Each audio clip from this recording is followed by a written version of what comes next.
Hi guys, I know it's been a long time, it's been a good few weeks since I've been on here, but a lot has been happening and I'm gonna share some of that with you guys over the next few weeks. So as you can see, the title of the video is I failed. Now, what did I fail? Well, unfortunately I failed my first assignment of the year, which was in December, and I failed my last assignment of the year, which was end of March, I believe it was. And no, maybe it was in June, I can't remember. So I failed the first assignment, which was the ethical scenario, and the last assignment, which was about client assessment. Now, in all honesty, of course, I was really annoyed when I failed the first one because I feel like they genuinely let me down in terms of the way the question was worded. It didn't have why in it, but they were still expecting whys and explanations. And of course, at master's level, it's like you should just know. But I'm like, well, in all my educational life, I've been taught that you always answer a question by what, how, explain, describe. You follow exactly like the wording of the question. Essentially, you don't put a what where a why is needed. Like, you answer exactly what it says. So I put the question on the screen anyway, and it said what, and it was just frustrating because they failed me on not answering the question that they didn't put in the question. So either way, it wasn't really hard. So I had a resit for both of them and I submitted the resits last week. So I'm expecting the results of my resits to come out next month, and probably I think in like mid-August, around the 14th of August, I think it was. And hopefully I would have passed. But it was just that it was very difficult at the time to accept that I had failed, because I don't think I've ever failed like an assignment in uni, undergrad or masters before. So it's very hard for me to accept that like I failed something for the first time ever. So this video is basically just for me to speak to you guys about how to handle, failing an assignment, or what it might feel like, how you can get through failing an assignment at master's level, degree level, whatever it is. Throughout any part of your journey in this training, I just want to speak to you about how you can handle failing an assignment or an essay that you have to do. The same way I've had to deal with it twice in 1 year, which was just absolutely shocking to me. So yeah, the first thing I did after I failed, of course, I was angry and I ranted and vented about it. But then I was like, you know what? I need to know exactly how to pass. So I went to my lecturer, I emailed her and I said, can we have an appointment about this? The module leader, the one who set the assignment. So I went to her, had a meeting with her about it, and we spoke about it, and she told me, what I can do to improve it. So hopefully this time around I will not be failing. Hopefully I can even get a first. So if you do fail an assignment, I highly recommend you go to whoever set the assignment, whether that's a module leader, your lecturer, whoever it is, or your tutor if you have one, and go to them and just set an appointment to talk about the essay and have your questions or points that you want to talk about ready, because you might forget when you get there. Maybe even have the essay with you, go through it. If they don't have it on their screen, then you can bring it on your phone or whatever, your laptop, and just go through it with them and ask questions specifically about where you went wrong, so that next time when you do your reset, you know exactly what to do, how to fix it, and so on and so forth. So that's the first thing I'll do. And after having that meeting with her, I was a lot calmer, a lot more relaxed, and I was like, you know what, I got this in the bag. So hopefully I will have it in the bag. I will find out next month. Now, when I failed the second one, to be honest, I didn't even feel anything. I just felt like that same sense of like, okay, you got this, you have a chance to do a resit, you'll be fine. But it was just annoying because I was like, oh my gosh, like that's more of delaying starting my summer holiday, like delaying enjoying my summer holiday and focusing on third year. So I didn't really feel disheartened when I failed the second one as much as I did the first one. And I think when I read through the commentary of why I failed, I understood, like, I could have, basically it was, like I said, it was a client assessment. So you had to pick a client that you've been doing your placement with, talk about the assessment and formulation process and how you did it.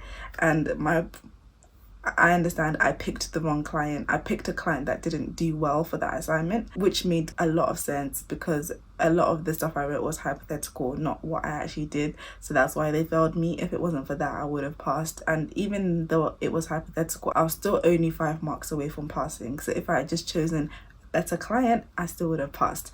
So maybe that made me feel better as well. But with that one, I wasn't too upset because I had a feeling when I was picking client, because I think I spent like 2 weeks trying to pick a client, listening to all the recordings of my sessions, trying to figure out who the perfect client would be for this presentation. And another thing, you couldn't use the same person on multiple assignments. You had to pick different clients each time. So that's what made it even more difficult. So when I picked her, I was like a bit unsure of whether it would be the smartest thing to do. So in a way, I kind of took a gamble, which I will not be doing and I would highly recommend not doing. So I understand why I felt that one from the get-go. So I was never mad or upset or angry about that one. I was just more like, it's fine, we got this, we get a chance to release it, and that's fine. So this time around, I was a lot more confident and I was quite happy and secure with the choice of client that I had. Now, I'm not the only person to have failed an assignment this year. I know plenty of people who failed and plenty of people who are dropping out because of the academic aspect of the course. And I know some people are dropping out or they're deferring the year so that they can do all the resits that they failed this year and then start again when they've got everything sorted and they've got a clean slate. I think part of the reason why I wasn't so downcast and disappointed is because of my personality. I'm not a worrier. I'm not somebody who like lives in their head and gets overwhelmed easily. So when I saw it, I was like, it is what it is.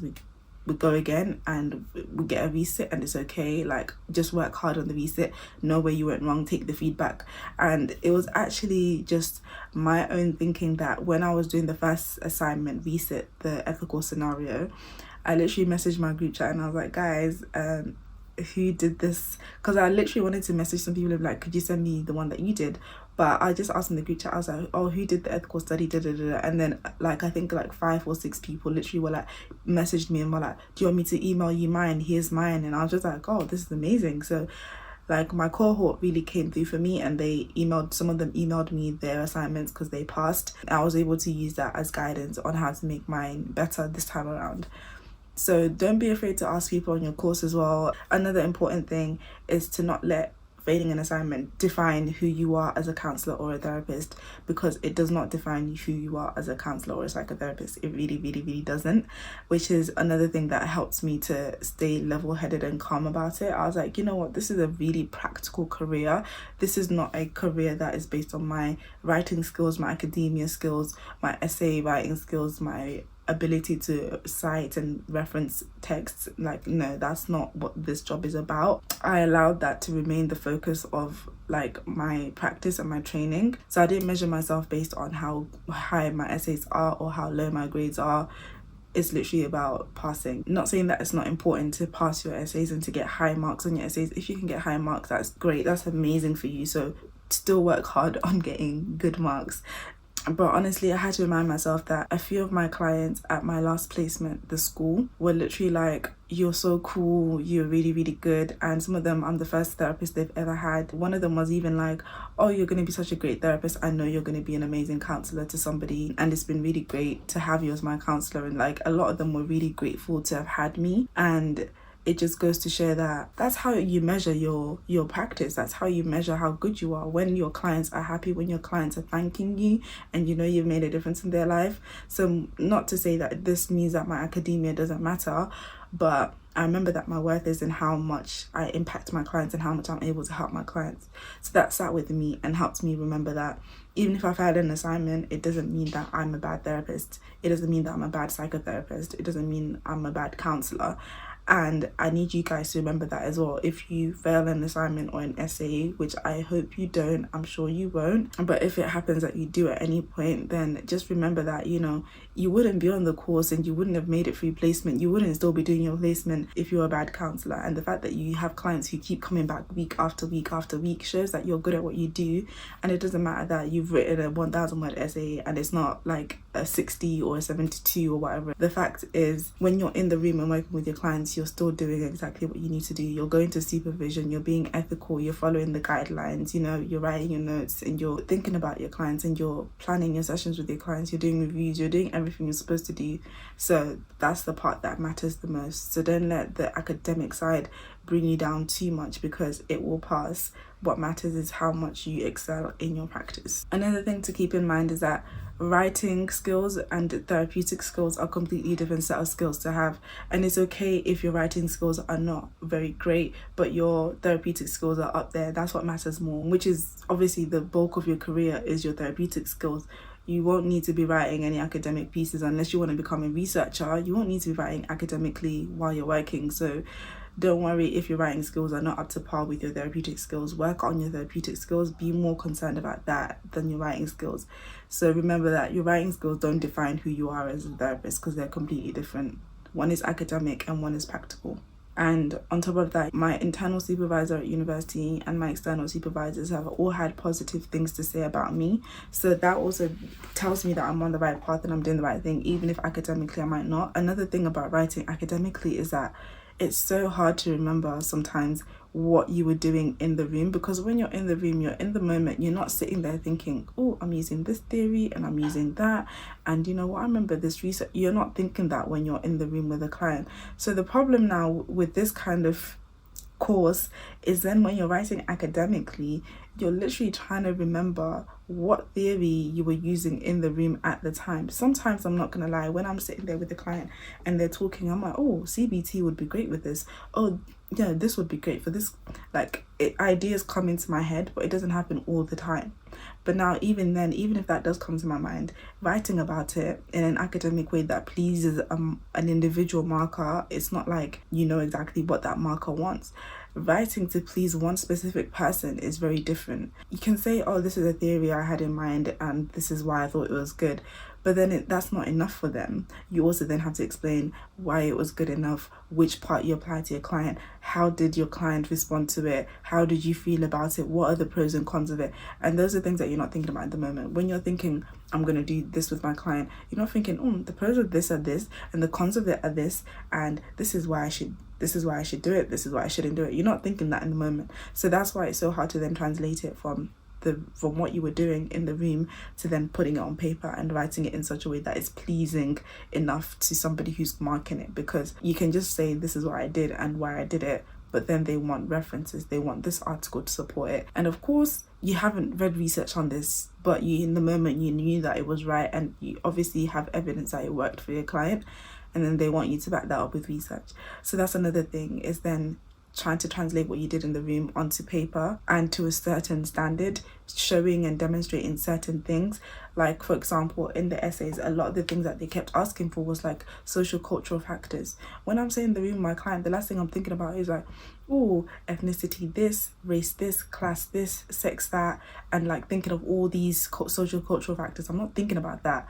But when you're now writing an essay, you have to think, how did it come into play, if it did come into play? And because it's not at the forefront of my mind when I'm in the room with my client, I have to now, when I'm writing an essay, be like, okay, so they were like white and I'm black, so how did that work? Or they were Muslim and I'm Christian, so how did that impact the relationship? Even though it was never explicitly spoken about with you and your client, you now have to write about it anyway and imagine how it impacted the relationship, which can be kind of frustrating, because sometimes I feel like I'm making things up. Not that I'm lying, but sometimes I feel like I'm having to take things out of thin air and be like, okay, this is how it might have impacted, and this is what research says about having a client and the therapist who are different religions or different genders or different sex.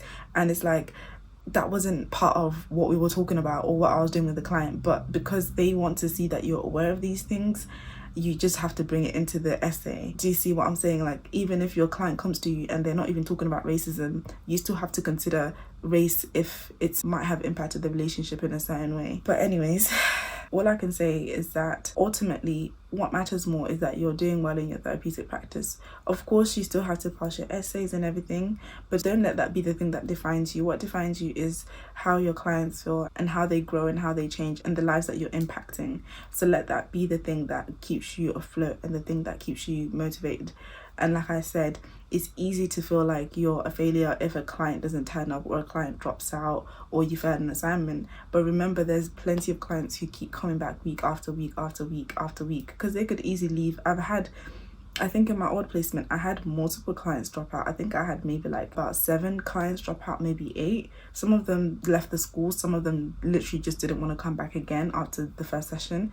and you have to just learn not to take it to heart, and remember that there's more clients who are coming back week after week, which means you're doing something right. And like I said, if you're still on placement months in, then obviously you're doing something right, and remember to focus on that. So I hope that will give you some kind of hope, and it'll give you something to keep looking forward to. So good luck with all your assignments and essays. And remember, you're not a failure. Even if you don't get certain marks, it doesn't mean that you're a bad counsellor or a psychotherapist. I've now finally finished second year, so be sure to watch that video next, and I'll go through everything that I learned in second year and what it was like for me. So I'll see you guys in the next video. Bye.